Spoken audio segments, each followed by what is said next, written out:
প্রার্থনা সমাজ এটা এমন একটা সংগঠন যেটা সমাজ সংস্কার করার জন্য বিভিন্ন কাজ তো করে, এর পাশাপাশি এই সংগঠন থেকে আরো নতুন বিভিন্ন সমিতি বা সংগঠন তৈরি হয় এবং তারাও সমাজ সংস্কারের জন্য বিভিন্ন রকম কাজ করে। যেমন পুনে সার্বজনিক সভা, Deccan education society, Indian national social conference, এইসব। তো এই প্রার্থনা সমাজ আর তার সাথে রিলেটেড এই সমস্ত বিভিন্ন সমিতি বা সংগঠনের ব্যাপারেই আজকে ক্লাসে বুঝিয়ে দেবো। প্রথমেই আসি প্রার্থনা সমাজ নিয়ে। এই সংগঠনটা প্রতিষ্ঠা হয় 1867 খ্রিস্টাব্দে বোম্বেতে।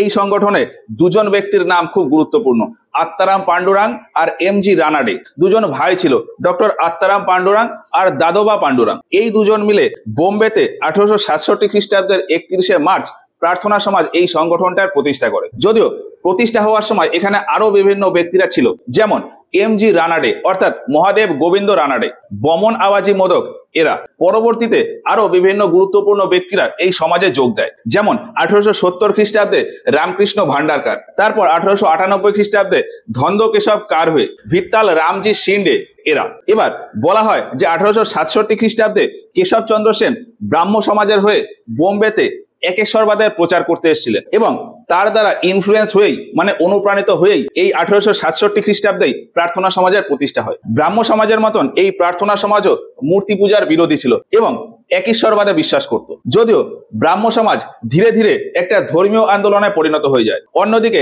প্রার্থনা সমাজ কিন্তু তা করেনি। এই সংগঠনটা শুধুমাত্র সমাজ সংস্কারের দিকেই জোর দিত। এখন তৎকালীন সময়ে সমাজ সংস্কার বলতে যে কাজগুলোকে বোঝাতো সেগুলো হলো বাল্যবিবাহ, বহুবিবাহ, পণ প্রথা, পর্দা প্রথা, এগুলোকে সমাপ্ত করে দেওয়া, সমাজে অস্পৃশ্যতার কালচার এটাকে দূর করা, বিধবা পুনর্বিবাহ, অসবর্ণ বিবাহ, এগুলোকে আরো বেশি বেশি করে উৎসাহিত করা, মেয়েদেরকে শিক্ষা দান করা এবং তাদেরকে উচ্চশিক্ষায় শিক্ষিত হওয়ার জন্য উৎসাহিত করা। সমাজের যে সমস্ত মানুষজন সারাদিন ধরে কাজ করে অথচ তাদের শিক্ষার প্রতি ঝোঁক রয়েছে, তাদের জন্য নৈশ বিদ্যালয় বা নাইট স্কুল চালু করা, সমাজের গরিব ও দুস্থ মানুষদের জন্য হসপিটাল বা চিকিৎসালয় স্থাপন করা, যে সমস্ত পতিতা তাদের কাজ থেকে মুক্তি পেতে চায় তাদেরকে সেই কাজ থেকে মুক্ত করে দেওয়া। এছাড়া অনাথ আশ্রম, বৃদ্ধাশ্রম, বিধবা আশ্রম এগুলি তৈরি করা এবং এগুলিকে চালু রাখা, এই সমস্ত কাজই সমাজ সংস্কারের ভেতর পড়ে। আর ওই প্রার্থনা সমাজ এই সমস্ত রকমের কাজই করত। যদিও চারটে বিষয়ে তাদের কাজের জোর অনেক বেশি ছিল, সেগুলো হলো সমাজে অস্পৃশ্যতা দূর করা, সমাজে বাল্যবিবাহের পরিমাণ কমানো, আর আইনতভাবে বিয়ের যে ন্যূনতম বয়স সেটাকে বাড়ানো। এছাড়া স্ত্রী শিক্ষা, বিধবা পুনর্বিবাহ এবং যে সমস্ত বিধবা পুনরায় আবার বিয়ে করতে চায় না তাদেরকে শিক্ষাদান এবং সমাজের বিভিন্ন কাজে তাদেরকে লাগানো, এই সমস্ত বিভিন্ন বিষয়ে প্রার্থনা সমাজ তার বিভিন্ন কর্মসূচি গ্রহণ করে। এছাড়াও এই প্রার্থনা সমাজ আরো একটা বিষয়ে খুব জোর দেয়, সেটা হলো জাতি, ধর্ম, বর্ণ, জন্মস্থান, লিঙ্গ, অর্থনৈতিক অবস্থা, এই সব কিছুকে বাদ দিয়ে সমাজের প্রত্যেকটা মানুষকে প্রাথমিক শিক্ষা বা মৌলিক শিক্ষা দিতে চান। আর এই সমস্ত কাজের জন্য এই প্রার্থনা সমাজে খুব গুরুত্বপূর্ণ ভূমিকা পালন করেন এমজি রানাডে বা মহাদেব গোবিন্দ রানাডে। প্রার্থনা সমাজের আদর্শে এবং রানাডের নেতৃত্বে চারটে সমিতি বা সংগঠন প্রতিষ্ঠা হয়, যেমন 1870 খ্রিস্টাব্দে পুনে সার্বজনিক সভা, 1884 খ্রিস্টাব্দে ডেকান এডুকেশন সোসাইটি, ওই 1884 খ্রিস্টাব্দে মহারাষ্ট্র গার্লস এডুকেশন সোসাইটি, 1800 খ্রিস্টাব্দে গিয়ে ইন্ডিয়ান ন্যাশনাল সোশিয়াল কনফারেন্স, এইগুলো। এবার এখানে সমিতি, কমিটি, সংগঠন বা অ্যাসোসিয়েশন সবগুলো প্রায় একই রকম। অল্প কয়েকজন লোকের ভেতর থাকলে সেগুলোকে বলা হয় সমিতি বা কমিটি। সাধারণ মানুষজন এতে জুড়ে গেলে তখন বলা হয় সংগঠন বা অ্যাসোসিয়েশন, এইসব। এবার পুনে সার্বজনিক সভা নিয়ে আমি একটু পরে আসছি। প্রথমে বাকি যে সংগঠন বা সমিতিগুলো আছে সেগুলো একটু বলি। একজন ব্যক্তি ছিলেন বাল গঙ্গাধর তিলক এবং তার একজন বন্ধু ছিলেন গোপাল গণেশ আগরকার। তিলক 1881 খ্রিস্টাব্দে একটা পত্রিকা ছাপিয়েছিলেন মারাঠি ভাষায়, যার নাম হলো কেশরী। এই কেশরী পত্রিকার চিফ এডিটর ছিলেন ওই আগরকার। এখন আগরকার তিলকের সাথে ছিলেন। এর পাশাপাশি আগরকার সম্ভবত 1882 বা 83 খ্রিস্টাব্দে প্রার্থনা সমাজ জয়েন করেন এবং এর পর থেকে আগরকার প্রার্থনা সমাজের বিভিন্ন কর্মসূচিতেও যোগ দেন। ফলে এই আগরকার প্রার্থনা সমাজের সাথেও ছিলেন, অন্যদিকে তিলকের সাথেও ছিলেন। এইবার তিলক আর আগরকার এরা শিক্ষার বিস্তার করতে চেয়েছিলেন, অন্যদিকে প্রার্থনা সমাজও শিক্ষার বিস্তার করতে চেয়েছিল। ফলে প্রার্থনা সমাজের ওই এমজি রানাডে এর আন্ডারে আগরকার, তিলক আর আরেকজন আছে বমন শিবম আপটে, এরা মিলে দক্ষিণ ভারতে শিক্ষা বিস্তার করার জন্য একটা কমিটি খোলে বা একটা সমিতি খোলে, ডেকান এডুকেশন সোসাইটি, 1884 সালে, এবং এর হেড অফিস রাখে পুনেতে। এই যে এইখানে হলো পুনে। এবার এই সোসাইটির উদ্যোগেই পরের বছর 1885 সালে কোনো সরকারি সাহায্য ছাড়াই এই পুনেতে একটা কলেজ প্রতিষ্ঠা করা হয়, ফার্গুসন কলেজ। এবং এই কলেজের ফার্স্ট প্রিন্সিপাল হন ওই ডেকান এডুকেশন সোসাইটির প্রতিষ্ঠাতা সদস্য বমন শিবম আপটে। আপটে 1885 থেকে 1892 সাল পর্যন্ত ওই ফার্গুসন কলেজের প্রিন্সিপাল ছিল। তারপর 1892 খ্রিস্টাব্দে ওই ফার্গুসন কলেজের প্রিন্সিপাল হয় ওই গোপাল গণেশ আগরকার। তো 1885 খ্রিস্টাব্দের ওইটা তো গেল।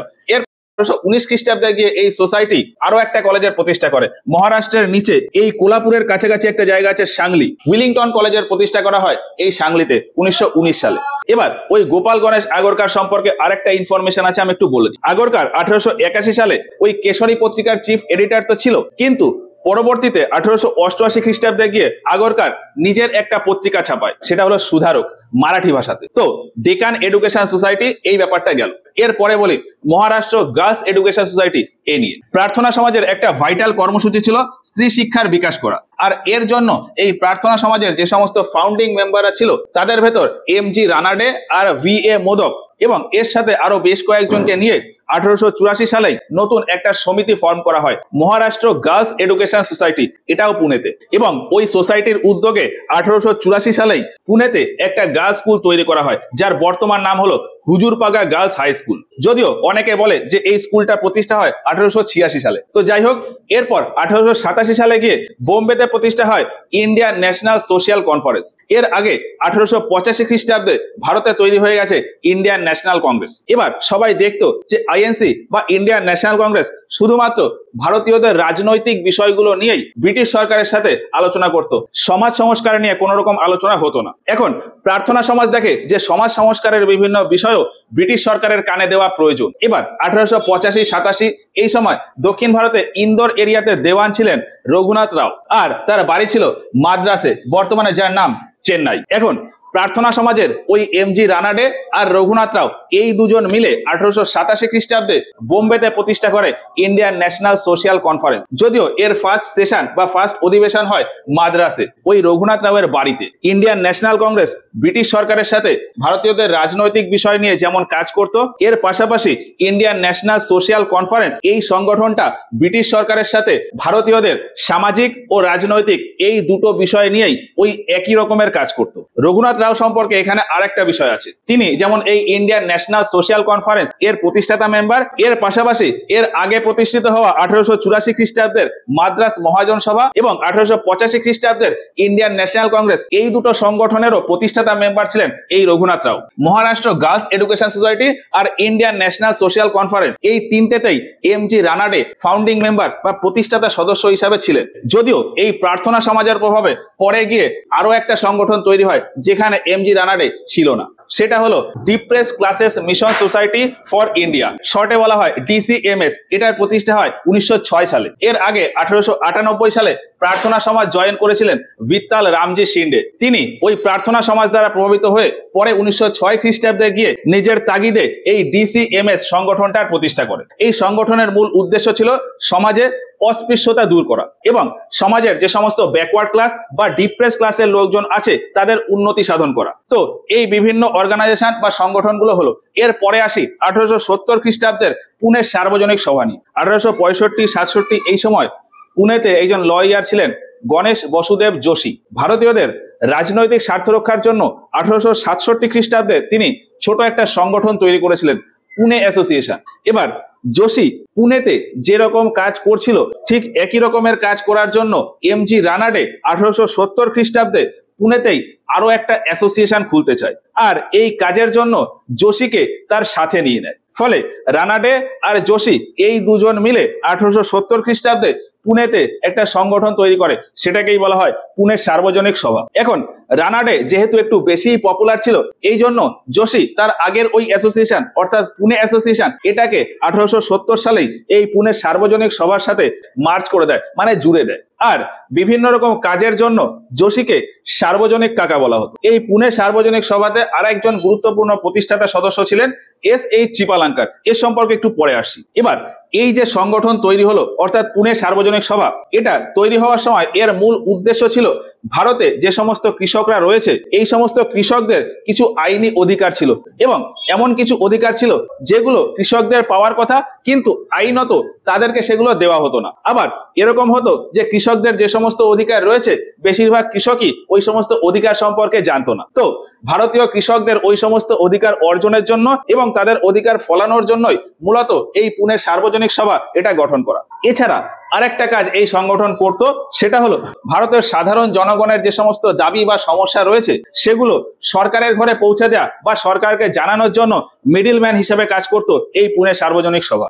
বর্তমানে ভারতের সংসদে যেরকম লোকসভা রয়েছে সেই রকমই তৎকালীন সময় ব্রিটেন পার্লামেন্টে লোকসভাকে বলা হতো হাউস অফ কমন্স। এই সংগঠনটা 1875 খ্রিস্টাব্দে হাউস অফ কমন্সে একটা চিঠি পাঠিয়েছিল এবং ওই চিঠিতে লেখা ছিল যে ভারতের এই এরিয়া যেহেতু ব্রিটেন পার্লামেন্ট দ্বারা কন্ট্রোল হচ্ছে, এই জন্য ভারত থেকে একজন ভারতীয় প্রতিনিধি ব্রিটেন পার্লামেন্টে বসা উচিত। যদিও এই চিঠির কোনো সদুত্তর আসেনি।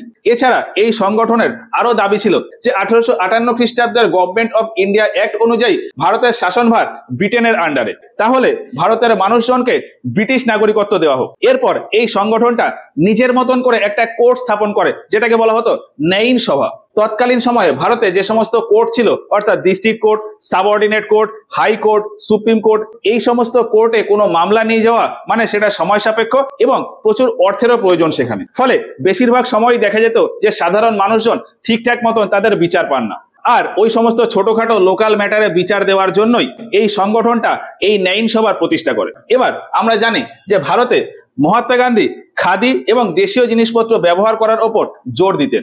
যদিও মহাত্মা গান্ধীর অনেক আগে থেকেই এই পুনের সার্বজনিক সভা এই সংগঠনটা স্বদেশী জিনিসপত্র ব্যবহারের উপর জোর দিত এবং খাদি পোশাক নিয়ে মানুষজনকে উৎসাহ দেওয়ার জন্য 1877 খ্রিস্টাব্দে দিল্লিতে যে দরবারের আয়োজন করা হয়েছিল সেখানে এই পুনে সার্বজনিক সভা থেকে গিয়েছিলেন গণেশ বাসুদেব যোশী এবং যোশী ওই দরবারে খাদি পোশাক পরেই অ্যাটেন্ড করেছিলেন। এবার আমরা জানি যে 1878 খ্রিস্টাব্দে ভারতে এসেছিল ভার্নাকুলার প্রেস অ্যাক্ট। এই আইনের মাধ্যমে বলা হয়েছিল যে ভারতে এখন থেকে স্থানীয় ভাষায় আর কোনো সংবাদপত্র ছাপা হবে না। এখন এই আইন পাশ হয়ে যাওয়ার পর ভারতের মানুষজনের সামাজিক ও অর্থনৈতিক অবস্থা প্রকাশ করার জন্য এবং ব্রিটিশ সরকারের আসল চেহারা নিয়ে সমালোচনা করার জন্য এই সংগঠনটা 1878 খ্রিস্টাব্দে ওই আইন পাশ হয়ে যাওয়ার পর থেকে প্রত্যেক 3 মাস অন্তর ইংরেজি ভাষায় একটা জার্নাল পাবলিশ করত, দ্য কোয়ার্টারলি জার্নাল।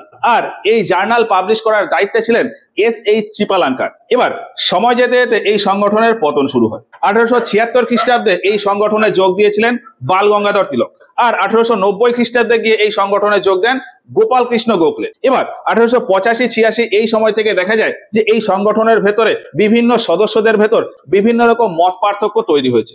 এই সংগঠনের ভেতর একটা গ্রুপ তারা নরমপন্থী আন্দোলনের মাধ্যমে সরকারের কাছ থেকে তাদের দাবি দাওয়া আদায় করতে চান, অন্যদিকে আরেকটা গ্রুপ চরমপন্থী আন্দোলনের মাধ্যমে সরকারের কাছ থেকে তাদের দাবি আদায় করতে চান। আলটিমেটলি 1895 খ্রিস্টাব্দে গিয়ে গোখলে, রানাডে এরা ওই সংগঠন থেকে বেরিয়ে যায় এবং 1896 খ্রিস্টাব্দে গিয়ে নতুন একটা সংগঠন তৈরি করে ডেকান সভা। আর এই সংগঠনের মাধ্যমে নরমপন্থী উপায়ে তাদের আন্দোলন চালিয়ে যায়। আর অন্যদিকে তিলক চরমপন্থী উপায়ে ওই পুনে সার্বজনিক সভার মাধ্যমে তার আন্দোলন চালিয়ে যায়। এরপর 1901 খ্রিস্টাব্দে গিয়ে রানাডে মারা যায়। অন্যদিকে জাতীয় স্তরে আন্দোলন করার জন্য ছিল ইন্ডিয়ান ন্যাশনাল কংগ্রেস। এই জন্য এই প্রার্থনা সমাজ, পুনে সার্বজনিক সভা বা ওই ডেকান সভা এই সমস্ত সংগঠন থেকে প্রচুর মেম্বার ইন্ডিয়ান ন্যাশনাল কংগ্রেসে যোগ দেয়। ফলে এই সমস্ত সংগঠনের আকার ছোট হতে থাকে এবং ধীরে ধীরে একটা সময় পরে গিয়ে ছোট ছোট আঞ্চলিক সংগঠন হিসাবে থেকে যায়। তো এই হচ্ছে প্রার্থনা সমাজ আর পুনে সার্বজনিক সভা নিয়ে ওভারঅল সমস্ত কিছু। এবার এই প্রার্থনা সমাজের সাথে রিলেটেড আরেকটা সংগঠন রয়েছে পরমহংস মণ্ডলী। এটা নিয়ে দুটো তিনটে কথা আছে, আমি একটু বলি। এই যে গুজরাটের সুরাটে ধার্মিক ও সামাজিক সংস্কার করার জন্য একটা গোপন সংগঠন ছিল মানব ধর্ম সভা। দুজন ব্যক্তি ছিল, দুর্গারাম মেহতা আর দাদোবা পান্ডুরাং। এই দুজন মিলে 1844 সালে গুজরাটের সুরাটে এই সংগঠনটার প্রতিষ্ঠা করে এবং এই সংগঠনটাও ওই একেশ্বরবাদে বিশ্বাস করত। এবার ওই মেহতা আর পান্ডুরাং এরা দুজনে ওই সংগঠনের কাজ অন্য একজনের কাছে দায়িত্ব দিয়ে বোম্বেতে চলে আসে এবং ওই একই রকমের কাজ করার জন্য 1849 খ্রিস্টাব্দে ওই বোম্বেতেই আরো একটা সংগঠনের প্রতিষ্ঠা করে, সেটাই হলো পরমহংস সভা বা পরমহংস মণ্ডলী। আর বোম্বেতেও এই সংগঠনটাকে গোপনেই রাখা হয়, মানে এই সংগঠন তার সমস্ত কাজ গোপনে গোপনে করত। এই সংগঠন কাস্ট সিস্টেমের ঘোর বিরোধী ছিল এবং এর প্রমাণ দেওয়ার জন্য এই সংগঠনে যে সমস্ত মেম্বাররা রয়েছে তাদের জন্য রান্না করা হতো ওই ব্যাকওয়ার্ড ক্লাসের মানুষজনদের দ্বারাই। এখন এই সংগঠনটা গোপনে তাদের কাজবাজ করলেও খুব বেশি দিন আর গোপন থাকেনি। 1860 খ্রিস্টাব্দে গিয়ে এই সংগঠনের গোপনীয়তা কেটে যায়, আর এর মাঝে এই সংগঠন থেকে বহু সদস্য অন্যান্য বিভিন্ন সংগঠনে যোগ দিয়ে দেয়। ফলে আলটিমেটলি 1860 খ্রিস্টাব্দে গিয়ে এই সংগঠন সমাপ্ত হয়ে যায়। এবার যেমনটা বললাম যে এই পরমহংস মণ্ডলের প্রতিষ্ঠাতা সদস্য ছিল দাদোবা পান্ডুরাং। অন্যদিকে কিছুদিন পরে গিয়ে 1967 খ্রিস্টাব্দে ডক্টর আত্মারাম পান্ডুরাং ওদিকে কেশবচন্দ্র সেনের কথায় অনুপ্রাণিত হয়, আর এদিকে তার দাদা দাদোবা পান্ডুরাঙের চিন্তাধারা নিয়ে 1867 খ্রিস্টাব্দে এই প্রার্থনা সমাজের প্রতিষ্ঠা করে। আর এই জন্যই এই পরমহংস মণ্ডলীকে প্রার্থনা সমাজের পূর্বসূরি বলা হয়। এবার এই যে এত কিছু বললাম এগুলো হয়তো এক্সামে কখনো লাগবেও না, ইতিহাসকে বোঝার জন্য এই সমস্ত বিষয়গুলো আছে তাই বলে দিলাম।